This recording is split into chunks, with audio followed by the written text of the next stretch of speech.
Testing, testing. Thank you, Sarah. We can hear you here. We can only see the grey though.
Councillors will be starting in a few minutes. We're just having a few issues with technology.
Tēnā koutou katoa, haere mai ki tēnei hui, ki te mana whenua rangitānei, he mihi nui, tēnā koutou, tēnā koutou, tēnā koutou katoa.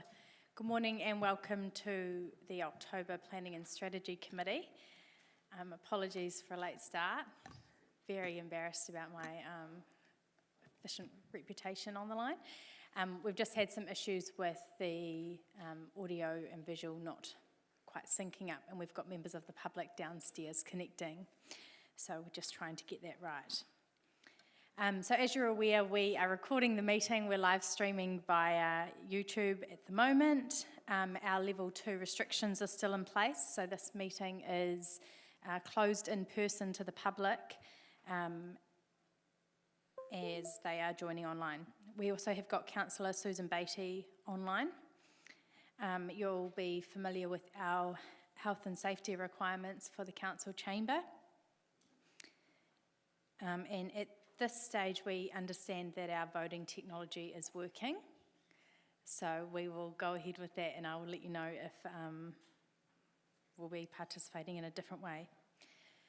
So first up, I will call for apologies. I've got an apology from Councillor Bowen. Are there any other apologies? Great, I'll move those, seconded by Councillor Hancock. Is there any comment? I'll invite you to vote.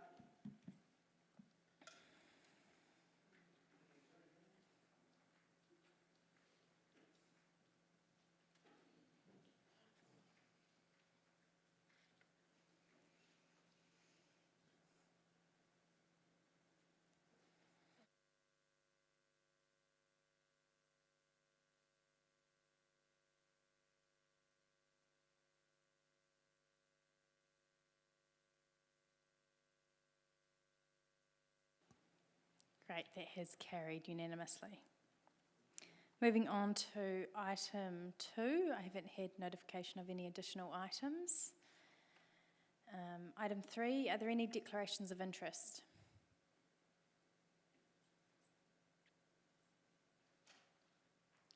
Great, moving on to public comment. I have not received requests for any public comment.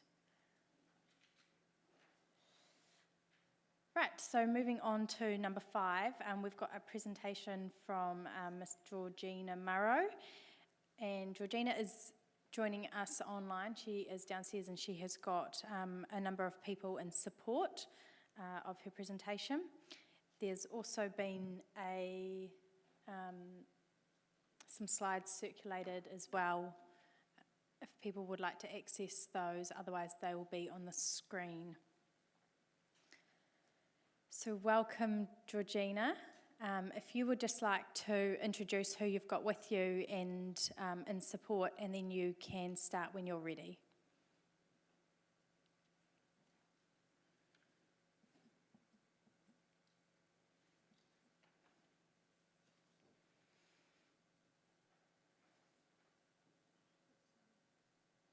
My apologies, Madam Chair. That's my technology. I won't be a moment.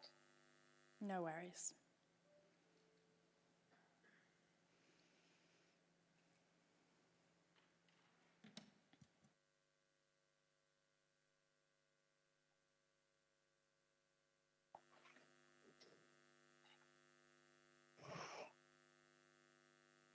Good morning, everybody. My name is Georgie Murrow, and I'm talking to you this morning on behalf of the Longburn community about the illegal car users on Works Road, Longburn. I've got some people here in support of me, and I'm just going to pass you over to them so they can introduce themselves. The way that we can see this. Not right now, so if you just speak, they won't be able to see you because they're only seeing the presentation. Oh yeah, I'm Stu Ryder from Longchill Limited. Very frustrated business owner. Kia ora, I'm Anne-Marie. I'm one of the residents on Nairi Street in Longburn. Brendan Gladstone, it's called Longburn Ambulance College, which is Queensville, and also looks after 13 houses on Walkers Road. Warwick Dunn. We're at Storage NZ, which is at Cleveland Works Road, which is the start of Works Road. Which is starting. So this presentation is to ask council to help us with the issue of illegal car users using Works Road as a skid pad. And we hope that council will look at some engineering solutions, bylaw provisions, and work in conjunction with police to address this ongoing issue. So we're here this morning as frustrated residents and business owners, as over the last 18 months, unauthorised street and drag racing events on Works Road have spiralled out of control.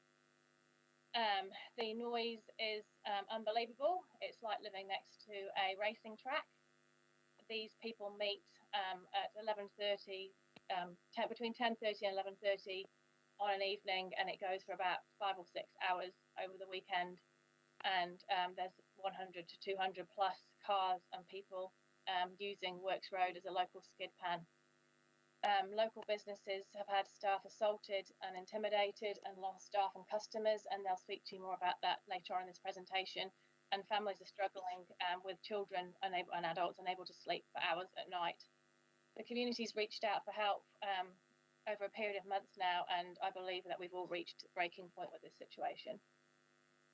So I'm just going to play you a clip of a car spinning down the end of Works Road. This is taken from a Boy Racer Facebook page.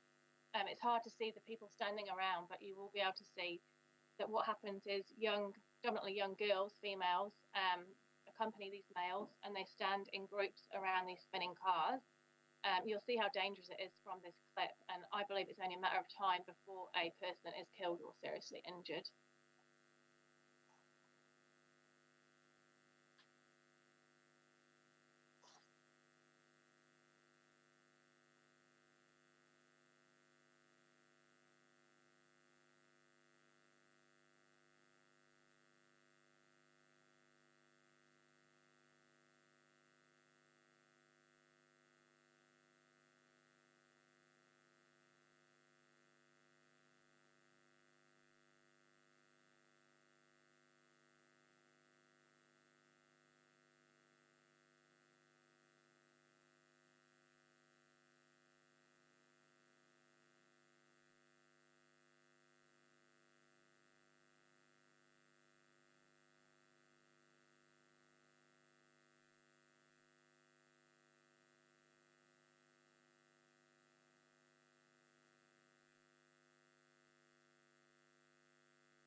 So that goes on for probably 5 to 6 hours on a Friday and Saturday night down the end of Works Road with about 200 cars there.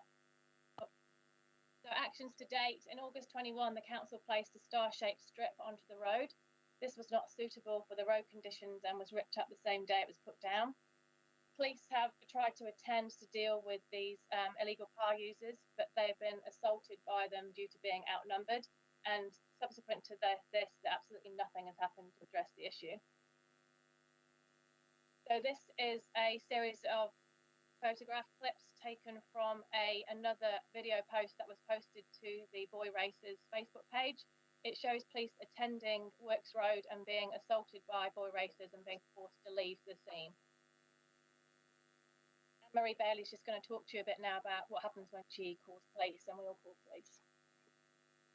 So whenever I call the police, I've actually spoken to them through 111, and more often than not, nobody attends.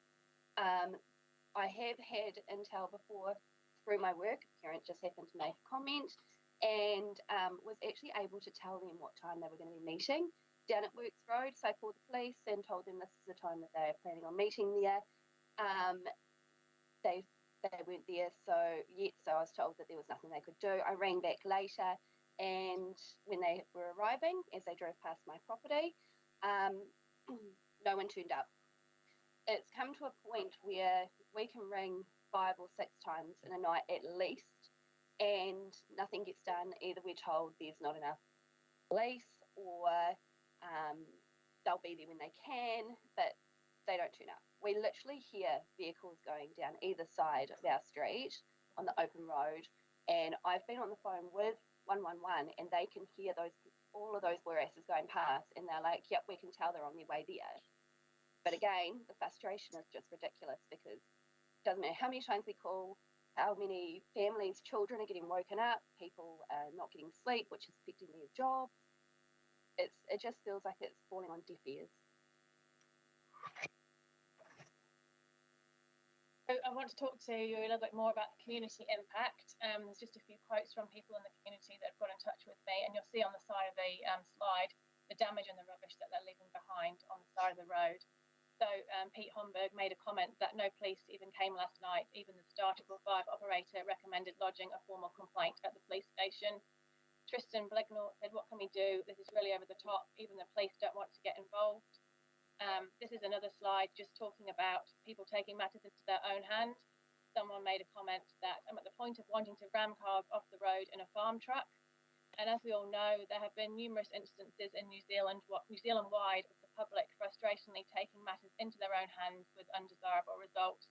And once again, I just want to make clear that there is a real serious risk of injury here to people that are down at that scene with the groups of young people standing around the skidding cars. Stu Ryder from Longchill is going to talk to you now about the impact to his business.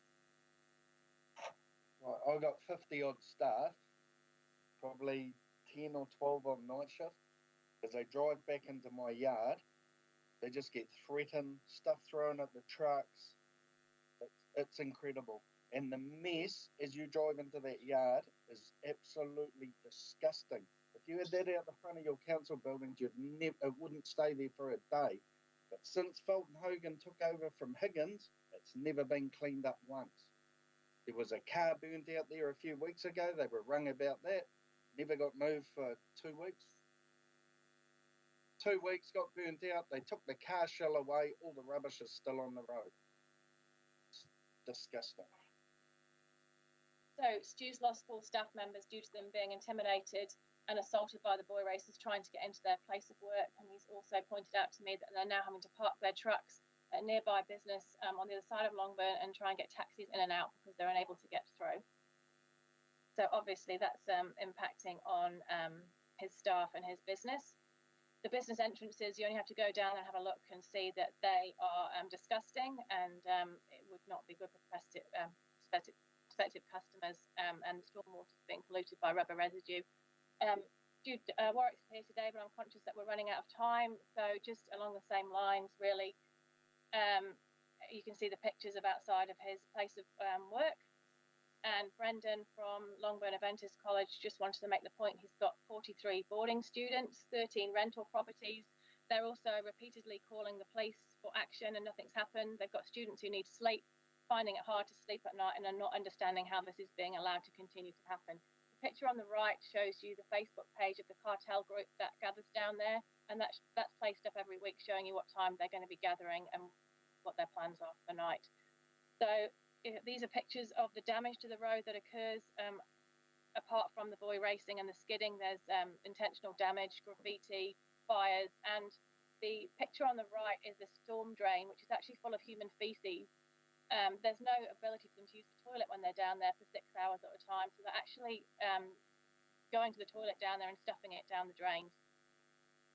So in my view, the current solutions aren't working. At the moment, the police only have the Land Transport Act available to them, which means they actually have to see the vehicle acting in the manner that causes a sustained loss of traction. They have limited ability to control the congregations unless they are observing the illegal action, and these guys are actually blocking the road, covering their number plates and stopping police from getting down there. The solutions that I'm proposing today are a change in the bylaws. I believe the council needs to develop bylaws or bylaw provisions to increase the enforcement options available to police to control these illegal road users. I'm aware Inspector Ross Grantham supports this initiative, which could prohibit illegal street racing on Works Road and give police more powers to impose, fine and confiscate vehicles. They could protect Works Road by keeping light vehicles from using the road altogether during certain times with exemptions for emergency use. The other option would be to introduce parking restrictions, which would stop people from being stationary watching the illegal road activity. You can also prohibit cruising, and these bylaws have been implemented successfully by other district councils throughout New Zealand. I don't think the bylaws will be sufficient alone because they could take 12 to 24 months to be implemented, and I believe there's engineering solutions that could be used, including Armco barriers, wire rope barriers, and they're both safety approved products. And Australia has also had some success using tyre shredding road surfaces, and I've got an email back from an Australian council which I'm happy to share with you all. The local businesses have also offered to help install these products down on Works Road.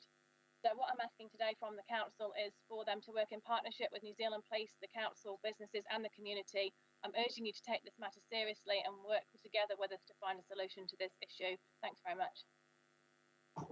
Thank you, Georgina. The time's up now for the presentation. I'll just see if councillors have got any questions.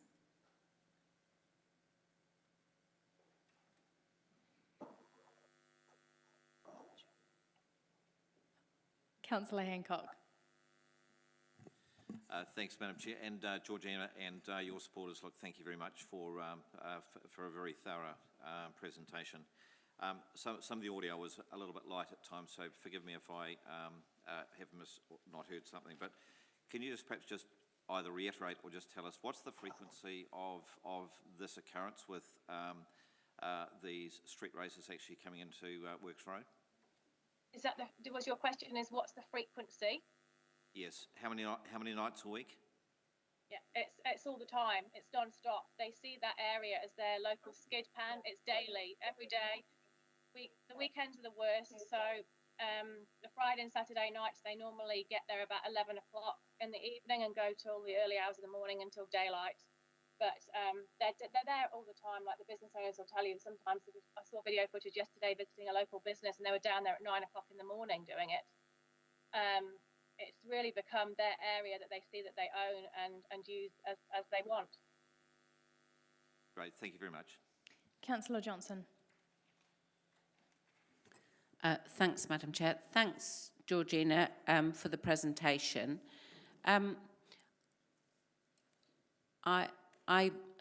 We did have difficulty hearing everything that you were saying, but at the end there, you were talking about some contact you had made with Australian councils. Could you repeat that bit? Yeah, so Australia has had some success with road surfacing that they put down that shreds the tyres of the boy races. I saw it in a newspaper article, so I contacted the district council directly and asked them what surface they were using, and I received a response back from them yesterday, which I'm happy to forward to you. Okay, thank you. And it's a product used by Fulton Hogan.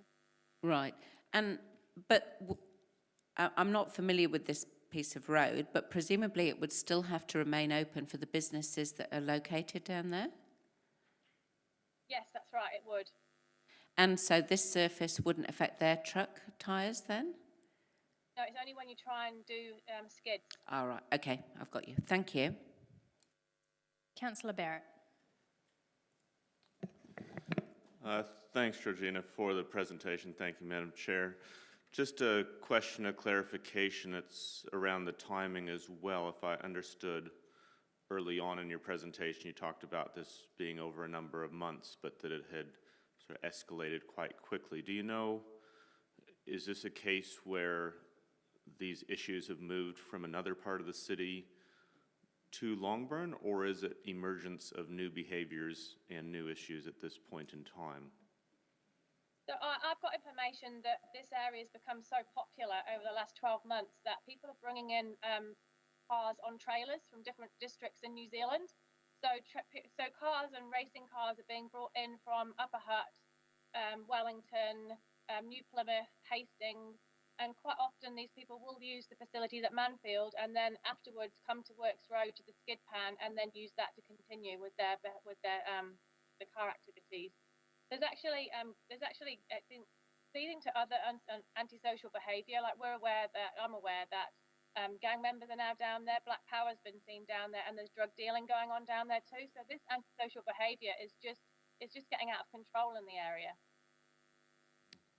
Thank you for that further insight, Georgina. Madam Chair. Mr. Mayor. Thank you, Madam Chair. Thanks, Georgina, and thank you for bringing it publicly to our attention. We've had a few discussions in the past, and I can absolutely sense your frustration. Would it help, and we've sort of talked about this before, but I want to get it out in the public, would it help this Works Road area if the road was closed off at the evenings and had access to the tenants only? Absolutely, and I'll get Stu to speak more about that. Yeah, that'd work 100%. At least the gates can close behind them. If the boy racers try to get in, the gates will close, or whatever will close behind them. They're in that area then. But there's only a few of them, not hundreds of them. Yeah, okay. And they're locked in there. Thank you. But the biggest thing is my drivers can't get out when the trucks get things thrown at them, and when they go out again, they're throwing them at their cars as well, so they're usually taking the trucks home. Thank you. Councillor Hapara. Thank you. Thanks, Georgina, and your team for coming in today. Just a couple of questions to officers. One was to David, and then one was to Chris about the bylaw and putting together of the bylaw and how easy that would be.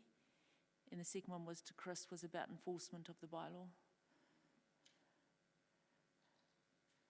So, can you repeat that? I can't hear you. Is that a question to me or to the no? Yeah, I'm talking to the officers. Thanks, Georgina. Okay, thanks. Yeah, the advice we've provided to elected members is that would be best to report back holistically on the merits or otherwise of a bylaw. I'm not prepared to answer today on the merits or otherwise of a bylaw, but certainly the suggested recommendation is that there's a broader report back on all options, including infrastructure options, bylaw options, working with the police, those sorts of things. So, yeah, I don't know whether.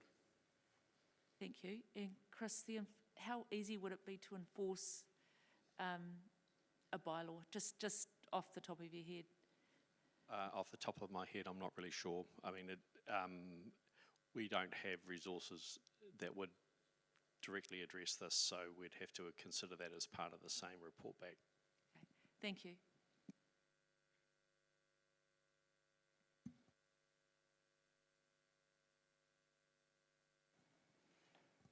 Councillors, are there any other questions?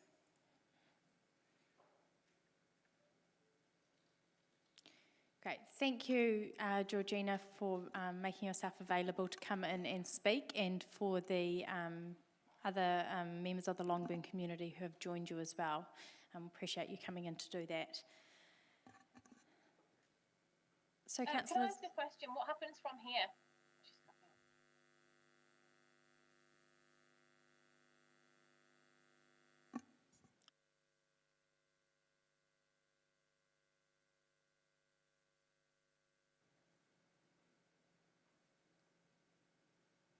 okay, I think we'll just move on with the recommendation. We've got a staff member down with. We've got a staff member down with you, Hannah, who will be able to outline the process following the recommendations that come up in future discussion and the process from here.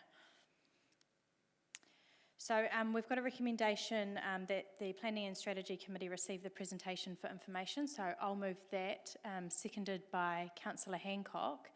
And we've also got a second recommendation from Councillor Hancock, which we'll move these at the same time, unless requested otherwise, but I'll hand over to Councillor Hancock to talk to this additional recommendation. If you could start by reading it out, please, Councillor Hancock. Thank you, Madam Chair. The recommendation is that the committee resolves that the Chief Executive investigate the antisocial and street racer activity occurring at various locations on the outskirts of Palmerston North and provide advice on the various options Council could pursue to address this problem.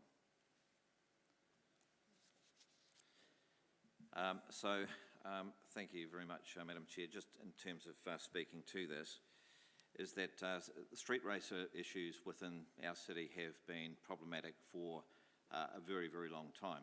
And I can tell you that in recent months that this has intensified, and I have continued to receive complaints not only from people in the vicinity of Works Road, but also conversations with the New Zealand Police, and also from business owners in the industrial areas in the northeast of the city around El Prado Drive.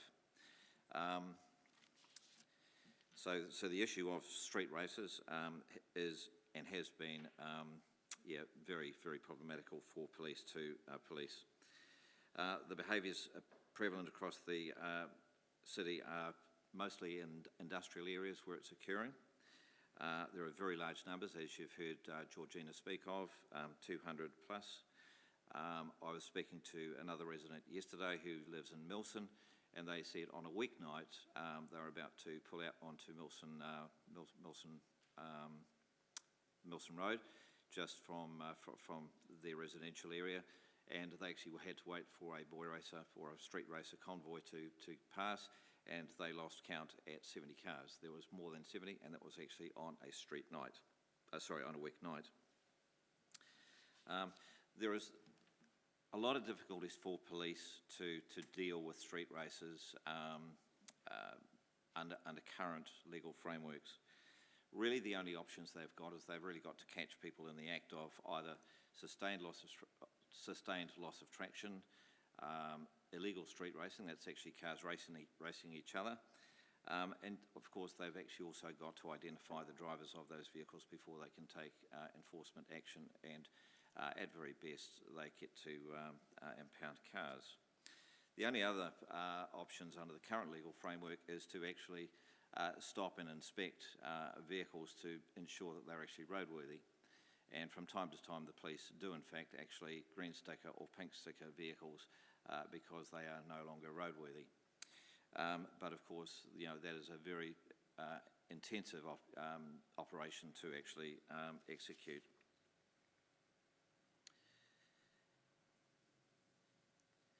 So reliance on police responses to this, or police enforcement, as a standalone option is very ineffective. It actually requires a joined-up approach across both council, NZTA, and also police. We also need to ensure that we actually look at both prevention and enforcement options and make sure that we actually have got those things tied together as well, or aligned as well. The options which I think Georgina has put before us provide us with opportunities to look at bylaws, and these bylaws can be to ensure that certain parts of our community, for example, industrial areas, that those roads are actually used for the purposes for which they are built. In other words, organisations who actually require entry and egress from those areas there is for business purposes. So bylaws could in fact actually restrict access to those roads through a bylaw, and that provides of course police with an opportunity to ensure that go into those areas and actually make sure that we actually don't have those sorts of activities going on. They can then stop and actually provide infringement notices for people for being there illegally. Also, there are other options, I guess, in terms of the road surfacing, and as Georgina has pointed out, around the world and also I think in New Zealand, there has been experiments in terms of the types of road surface which actually discourages people from sustained loss of traction. So we need both physical deterrent options and also bylaw options which actually improve our opportunities for enforcement. In terms of the resolution itself, this is really, I think, just opens up a conversation for, or an opportunity for council to actually examine those matters that have actually been brought to the committee here through Georgina's presentation, look at both bylaws and other options.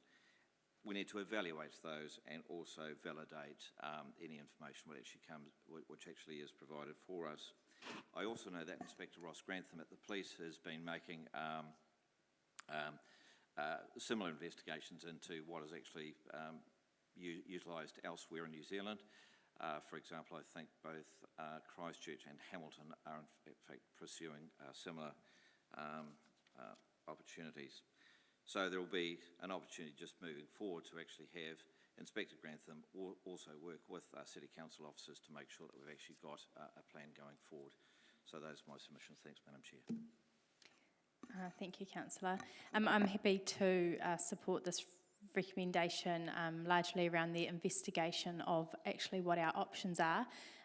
Councillors may recall we went through a similar bylaw investigation with beggars and resulted in us having actually very limited options, very limited powers, and ultimately didn't really go anywhere after spending quite a considerable length of time on the topic. So I do think that actually at this stage we need to be really clear on what our options are, and so I'm supporting this on the basis of it being an investigation.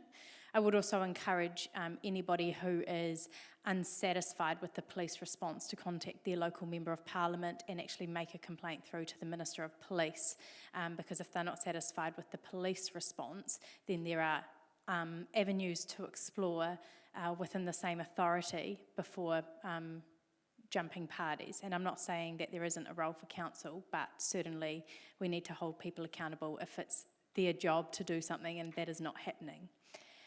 So those are the comments I'll make on that. We have got a few other comments. I'll move over to you, Mr. Mayor. Thank you, Madam Chair, and just want to acknowledge the mover and seconder. Thank you for bringing this forward.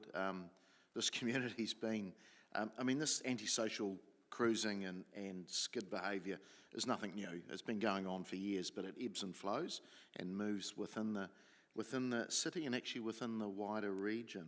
But it's got especially bad in the last year, and unfortunately the Longburn Industrial Park and the North East Industrial Park to a lesser extent have been, I suppose, venues for this sort of behaviour. Look, it's all activated by social media. You just need to go on TikTok or Facebook or Instagram and you'll see what brings a lot of the people together, many of them from all around the region. These are not all Palmerstonians. Some are, but not all. And some of them have got illegal cars and they cruise. I myself experienced it last Friday, and as Councillor Hancock just alluded to, I couldn't get into our road for the convoy, and it was, you had to see it to believe it. It was hundreds of people and literally 100+ cars. So I do have some real sympathy with the people that are getting really stopping their businesses, really disrupting their lives quite a lot. So we've got to take this quite seriously. I think it is a combined effort between officers, I think the community and the police. So I do support the recommendation. The bylaws is a bit of a longer burn, but I think that is, we've got to have a look at what can be done around cruising, because it then gives the police some teeth to enforce. I don't think it's totally a council officer thing, but there will be a combination in there. Engineering solutions and roading surface solutions, but to help this Works Road community especially, closing off the road for tenant access only in the evenings, I think is a real option of getting some runs on the board quite quickly. So I believe council officers need to work with the industrial park owners, the police and Waka Kotahi, NZTA, and obviously the business community to see what that option could look like as well. Some of those options, as I said, would be a longer burn, and I really stress to the officers that they maybe look at a short term and then a longer term and give us some feedback in that. But please support this, because this is a pretty real problem and you have to experience it yourself to understand. Thank you. Thank you, Mr. Mayor. Councillor Johnson. Thanks, Madam Chair. you know, I have every sympathy with the submitters today because, you know, this is not something that anybody wants to be happening in their neighbourhood. However, I mean, whilst I will support this recommendation, I'm unconvinced really that a bylaw is going to have the teeth to do anything about this. And it takes a very long time to get a bylaw in place. If the police are not able to enforce themselves the law as it stands, I have some doubts as to whether or not they'll be enforcing our bylaw. Anyway, that aside, I support the Mayor's comments around looking for a short-term solution, because although this is a worthy recommendation, by the time we get the report back, there'll be another 2 or 3 months gone down the line where the residents will be subject to this nuisance every day, it sounds like. So if in the interim there are some short-term solutions that officers feel that they can enact in an operational manner without needing to come back to council, I'd encourage them to do that, because even this is going to be another, I would imagine, 2 to 3 months before we get solutions coming back, and then a decision from us was going to take further time down the line. So, the vibe I got from the submitters is they're already at the end of their tether, and so if we can provide some short-term engineering solutions in the manner that we did when residents came to us to complain about people using their street as I think it was East Street, or as a cut through. Officers were able to find some quick solutions. So I don't think we need a recommendation for that, but I would just like to encourage infrastructure team, if they're able to put something short-term in place for Works Road, whilst we look at this, that would be advisable. The other thing to say is that whilst focusing on one area of town, we risk, of course, just transferring the problem to residents in another part of the town. And that's something that we need to be conscious of. So I don't think this is entirely a council problem to solve, although, I think we should do what we can. I am concerned at the stories that we've been told about the police failing to respond, and I think that is a concern that either we or the residents themselves need to follow up, because if police are not enforcing the law for whatever reason, then I'm not convinced that council is going to be any better at doing that. Thank you. Thank you for those comments, Councillor Johnson. Just note as well that infrastructure team are online, so your comments have certainly been heard. Councillor Barrett. Thank you, Madam Chair, and firstly to acknowledge and thanks Ms. Moreau and the other members of the presentation team for bringing this to us in a way that's clear and comprehensive and remarkably objective, given what they have been living with night on night on night. So I really do appreciate the effort that has gone in on their behalf. The point that I most wanted to comment on was one that Councillor Johnson's already alluded to. I certainly endorse the other comments around moving rapidly where we can in specific locations. But the concern that I have is really around how we actually solve this in the longer term and don't just end up chasing ghosts, as it were, around the city place to place to place, as especially if we take more infrastructure-based interventions, basically armoring different locations against this sort of activity.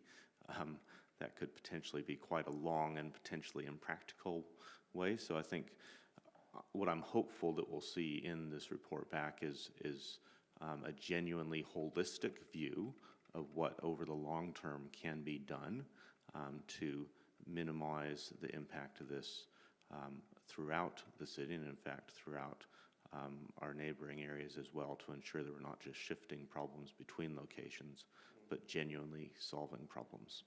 Madam Chair. Councillor Dennison. Excuse me. Thank you, Madam Chair, and again to the submitters for bringing this forward. One thing that hasn't had conversation on is just a general tidy up of the area. By the sounds of it, it's a bit of a mess, and even the human waste into the drains. And so I'm not sure if we need a recommendation for that, but I'd just like to think our officers would kind of put some attention to kind of straightening the place out at the very least, and maybe doing an assessment of if there's any barriers needing to be put in place. But I'm thinking the general tidy up, I just want to make voice to, and that human waste in the drains, I think that's just a health hazard, and I think that at the very least that's something we can act on fairly immediately. Thank you, Chair. Thank you. Is there anyone else wishing to make a comment? Great, we have got the two recommendations, and I'll invite you to vote.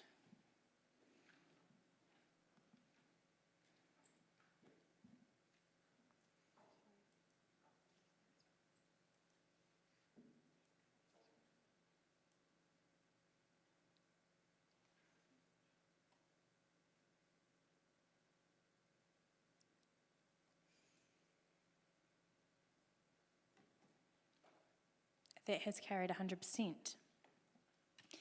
Moving on to item 6, the confirmation of minutes from the 8th of September meeting. So I'll move the committee resolves that the minutes of the Planning and Strategy Committee meeting of 8th September 2021, Part 1 Public, be confirmed as a true and correct record. Seconded by Councillor Hancock. Are there any comments on the minutes? Councillor Johnson. Thanks, Madam Chair. On page 13, there's a note in red about clauses that were not adopted by Council subsequent to the meeting. Is that normal to add that in afterwards onto the minutes? Yes, because it's not, I mean, it's a note to the minutes, but the minutes haven't been passed, so it's not after, we're passing them now. And so as of today, that's where the minutes, the record of the meeting stands. Okay, thank you.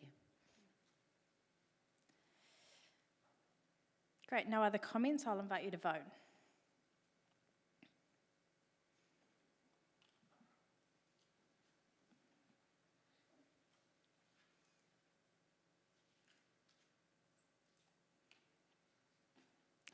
That has carried 14 in favour and 1 abstention.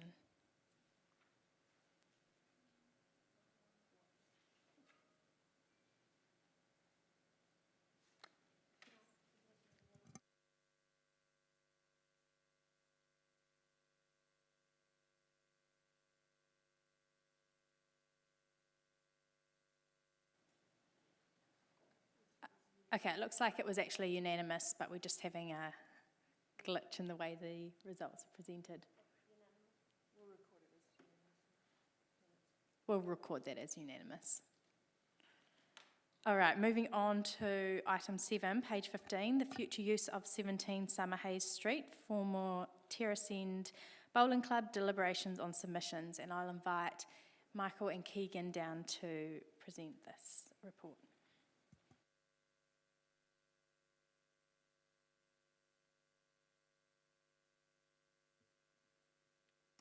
Kia ora tātou katoa.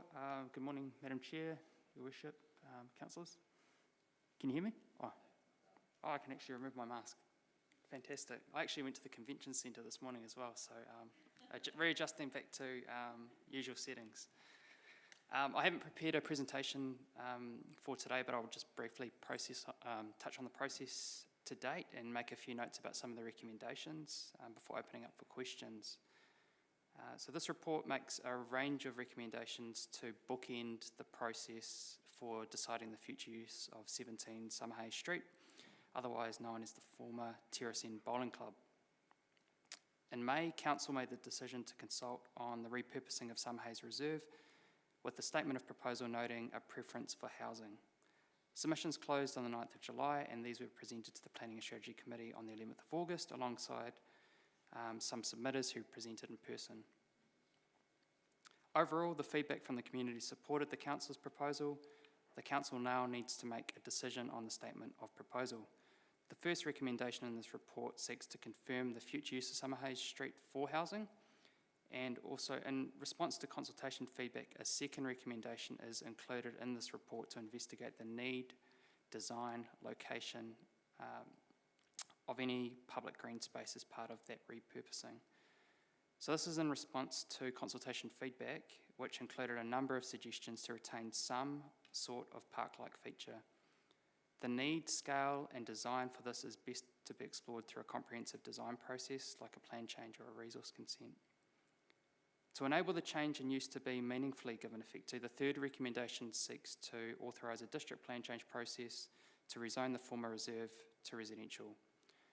This will help align the intention for the land with the appropriate land use controls. So half the site is already residential and half of it's recreation zone, so it would need to be rezoned to be fully residential. The final two recommendations are notes, and they're really to advise elected members that the consultation feedback received to date will be able to inform future planning processes, whether they be consents or a plan change. It also notes that further consultation will be triggered under the Resource Management Act, so this process won't be the last chance for community input. The final recommendation notes that a resource consent could be progressed in advance of a plan change if there is an intention to progress the repurposing of Summerhays Reserve at a faster pace. I'd like to note that there are some risks associated with that approach. It could be declined. Also, there will need to be some neighbour approval sought. And in terms of resourcing that would go into a resource consent process, the sorts of information that would go into that type of consent is going to be quite similar to what would be feeding into a district plan change. So I think from maybe an efficiency perspective, a plan change process is possibly more efficient. One further note I'd like to make is that if the Chief Executive is directed to initiate a plan change to rezone the land, the City Planning Division does have resources to initiate a plan change within this financial year. Finally, I'd like to acknowledge the work of Keegan Applin-Thane on this process, and if there are any detailed questions, I'll be handing off to Keegan to answer. Thank you, Madam Chair. Thank you. We've got a question from Councillor Johnson. Thanks, Madam Chair. I've got a couple of questions, if that's okay. The first one, Michael, is about this choice between going for a district plan change versus the resource consent application. And, you know, from what you've said, your preference is obviously that we do the district plan change. But what's the difference in timing?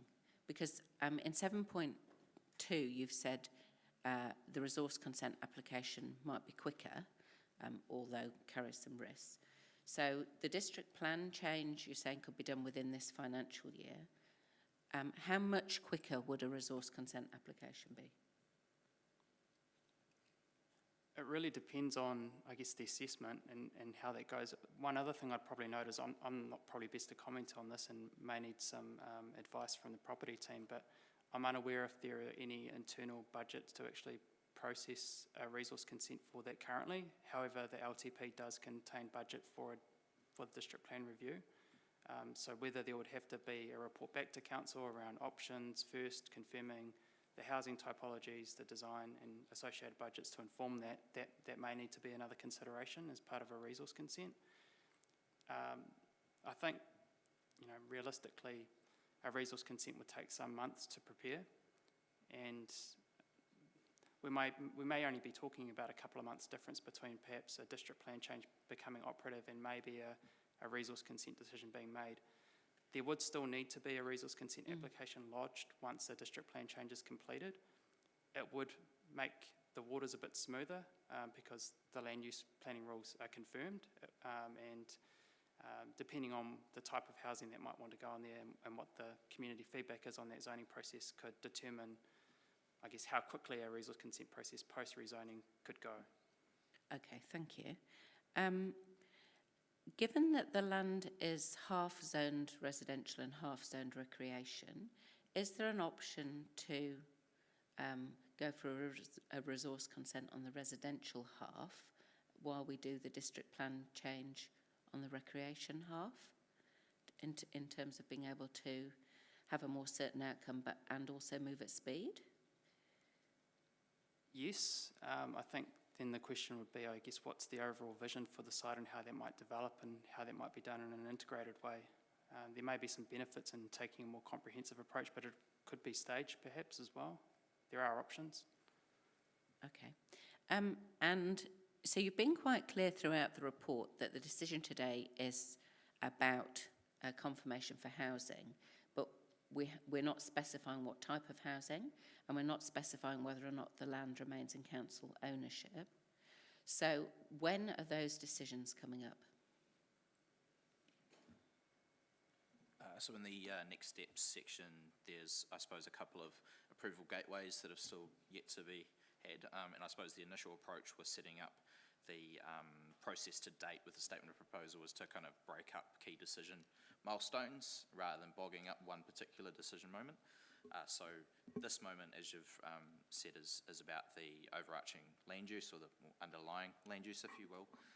And then there's an expectation that we'd report back with options on how that could be delivered depending on the aspirations of council, because we've got, in our strategic direction, we've got potentially different options of potentially equal weighting, and so there will be trade-offs that you will need to make when that report comes up.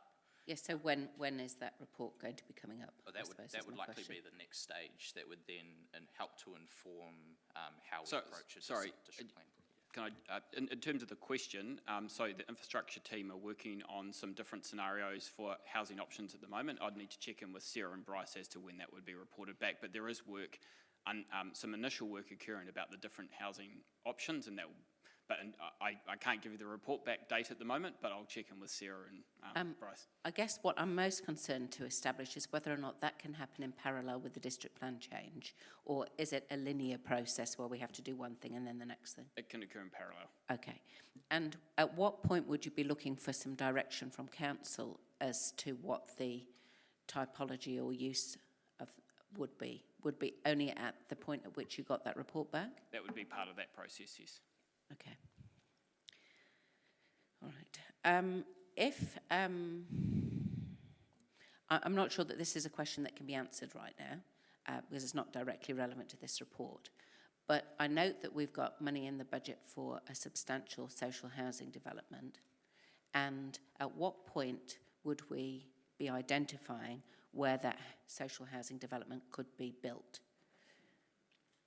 That would be part of the report back on the housing options for the site. Okay, so that the social housing option should be included in that report back? Yes. Okay, thank you. Are there any other questions? Councillor Barrett. Thank you, Madam Chair, and thank you, Michael and Keegan, for the report. My question's really related to recommendation 2. Where you talk about investigating need, and I was wondering about language more like investigating value, in the sense that sometimes need can be seen as quite black and white, it's either needed or not, and sometimes need can infer quite a high threshold. And I'm just wondering how much of a sort of holistic look at value of public green space is going to be brought into that, or whether it's going to be quite a narrow need, not need sort of analysis.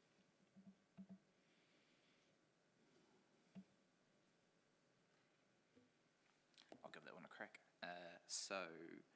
Take your point that it's I suppose with the size of the site, it's potentially an understanding of what's not being served within that current community, given there are assets, recreational assets of a certain walking distance with some barriers to them, but a high level of investment comparative to other areas. I suppose it's also a factor of when we get to detailed design, what does the extent or proportion of potential recreation versus housing look like?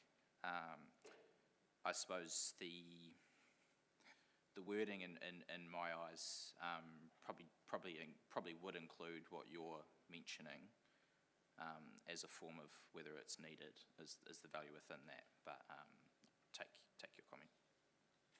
Great, thank you for clarifying that. Can I just follow up too around, I guess sort of the size and scale of green spaces that we often think about in the existing layout of the city are quite large sort of reserve type areas in that, and whether this thinking is going to include more of what you might think of as a pocket park type scale. So are we going to look at a range of scales to understand what's possible? Yeah, we wanted to avoid, I suppose, any presumptions of whether it's a pocket park, because that comes with certain, I suppose, different perceptions of what that looks like, especially in Palmerston North, where it's not that common.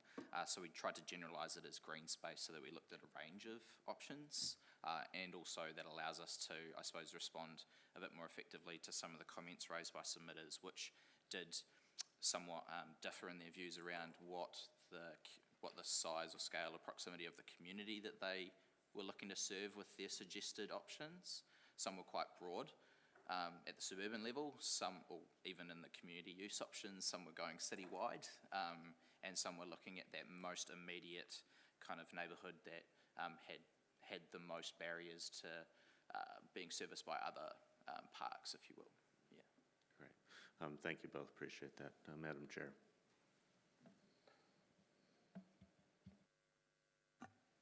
Thank you, Keegan and Michael. There's no further questions. So, councillors, we've got 5 recommendations in the report. I'm happy to move all 5, seconded by Councillor Hancock. I will read through those and then open up for comments. So recommendation 1, that the future use of 17 Summerhays Street, former Terrace End Bowling Club, be confirmed for housing. Recommendation 2, that the Chief Executive be directed to further investigate the need, design and location of any public green space to support the repurposing of 17 Summerhays Street for housing as part of the necessary amendments to the district plan and or resource consent process. Number 3, that the Chief Executive be directed to initiate a district plan change to enable the proposed repurposing of 17 Summerhays Street for housing.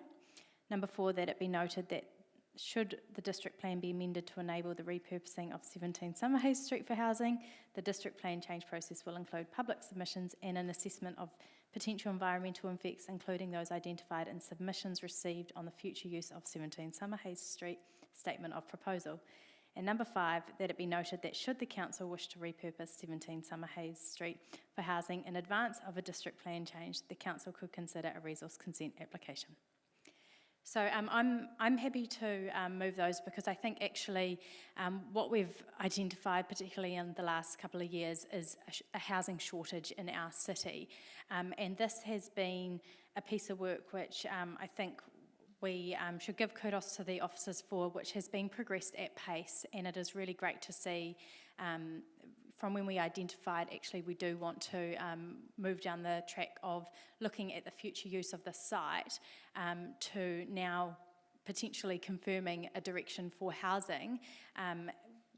We've moved at speed considering some of the other pieces of work that we've looked at in the past around housing, and so I do think that this is really exciting. We do have an opportunity to consider opportunities for particularly embracing urban design, possibly medium density, whether we look at social housing, whether we look at rental properties. However this site is used, we know that there are several options there, and also noting, as per Councillor Johnson's questioning, that we do actually have a budget already for social housing, so that will be reported on in terms of options for what the housing could look like on that site. I think we heard through quite a good feedback process as well that our community also identified many housing opportunities for that site as well, and so at this stage I'm really happy to wait for the report that officers are bringing back to us to signal our options. I wouldn't be interested in assigning or putting a preference for a particular type of housing at this point in time, because I think we do need to consider what our options are, but I'm really pleased to see that we have got the opportunity to confirm this for housing. It does meet a shortage that we have got, and it does provide short-term solutions to housing. Obviously some of the work that we're doing across the city is a little bit more medium or long-term, and so this is addressing an immediate need. So I'm really happy to see this come before us today. Councillor Johnson. Thanks, Madam Chair. Yes, I will definitely be supporting these recommendations. I'm very supportive of confirming the use of the site for housing. I had been considering whether or not the resource consent application instead of the district plan change would be a faster route, but the officers have convinced me that's possibly not the best route to go down, so I'll be guided by them. But I'm encouraged by the fact that there is an understanding of the need to move at pace, and I really want this to happen at pace.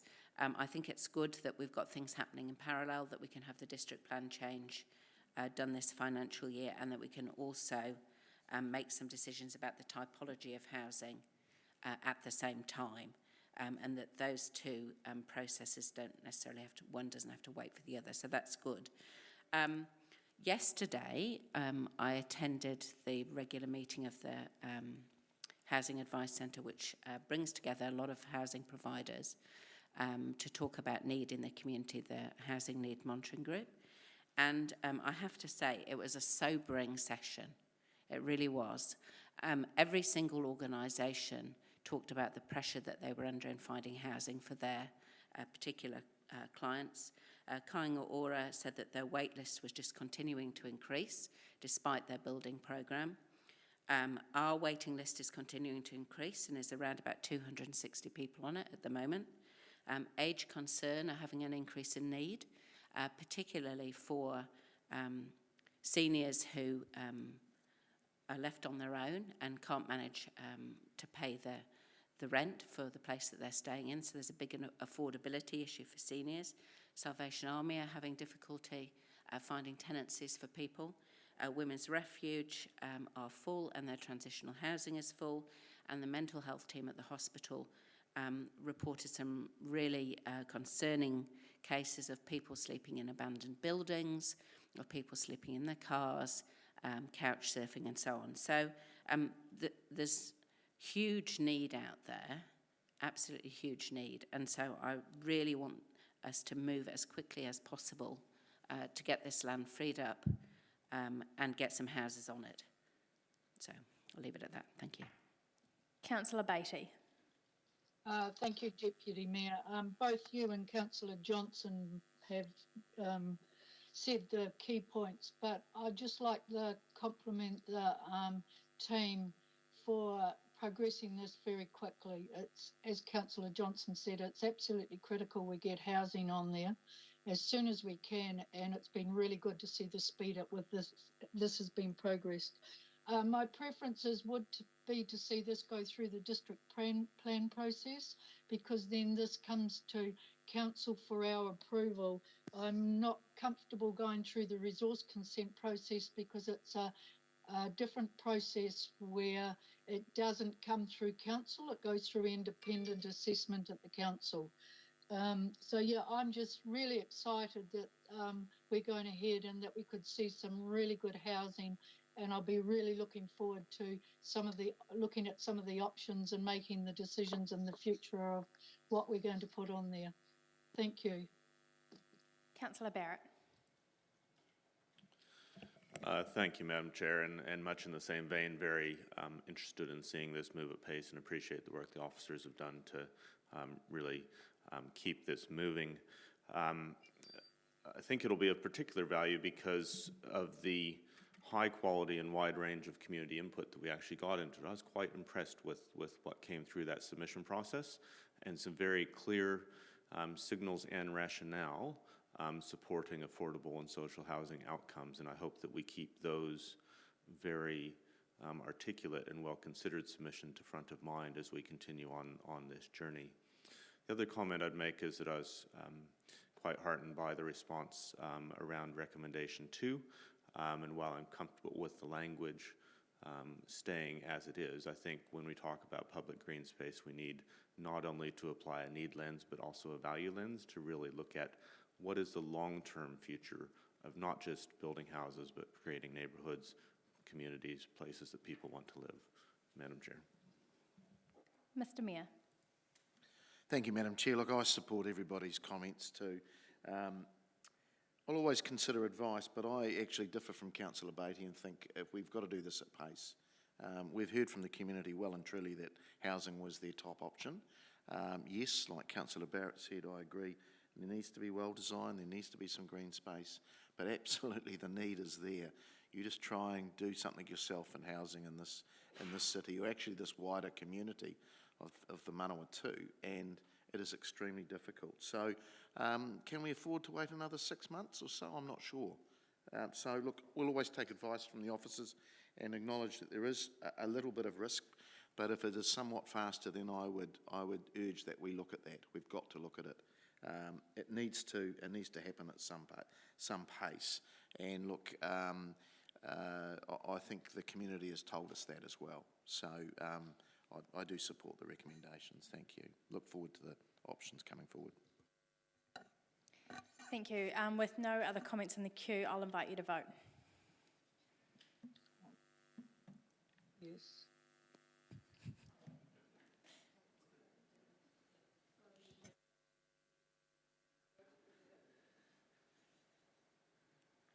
That has carried unanimously.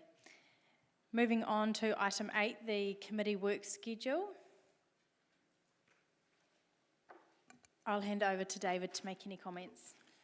So the only comment I make is submissions are closing on the draft stormwater bylaw on the 23rd of November. So the hearing of and summary of submissions on that is more likely going to be, well, will be early next year, not December. So. Are there any comments on the work schedule?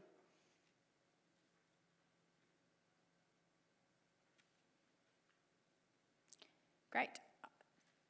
I will move that the committee resolve that the Planning and Strategy Committee receive its work schedule dated October 2021, seconded by Councillor Hancock. Thank you. Are there any comments?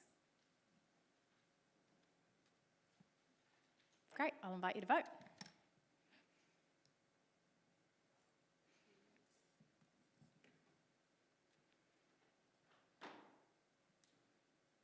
That has carried unanimously. So with no other business, nō reira, na mihi nui kia koutou, ina mana, ina reo, tēnā koutou, tēnā koutou, tēnā koutou katoa. And the meeting is closed. Thank you.